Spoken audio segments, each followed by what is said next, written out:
గం గణపతయే నమః. ధ్వజస్తంభము అంటే ఏమిటి? అసలు దేవాలయంలో ధ్వజస్తంభం గురించి వివరాలు తెలుసుకుందాం. ధ్వజస్తంభము హిందూ దేవాలయాల్లో ఒక భాగము. ధ్వజస్తంభం చుట్టూ ప్రదక్షిణ చేసిన తర్వాత దైవ దర్శనం చేసుకోవడం ఆచారం. ధ్వజస్తంభం దగ్గర కొట్టే గంటను బలి అంటారు. ఒకప్పుడు అడవిలో దారి తప్పిన బాటసారులకు ఎత్తున కనిపించే ధ్వజస్తంభమే దీపాలే దారి చూపించేవి. వీటిని ఆధారంగా ఏ గుడిలో పల్లెనో చేరుకుని ప్రజలు అక్కడ తలదాచుకునేవారు.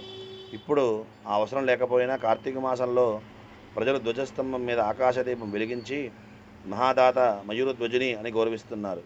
ఇంటి ముందు ఎవరైనా అడ్డంగా నిలబడితే ఏమిటలా ధ్వజస్తంభాన్ని నిల్చున్నావు అంటారు. కానీ ఆలయమునే దేహానికి గర్భాలయాన్ని ముఖంగాను, ధ్వజస్తంభాన్ని హృదయంగాను పోలుస్తారు. ఆలయ ప్రాకారాలు చేతుల వంటివి. నిత్యహారతులు జరిగే దేవాలయాల్లో షోడశోపచార పూజ విధానం జరగాలంటే ధ్వజస్తంభం తప్పనిసరిగా ఉండాలి.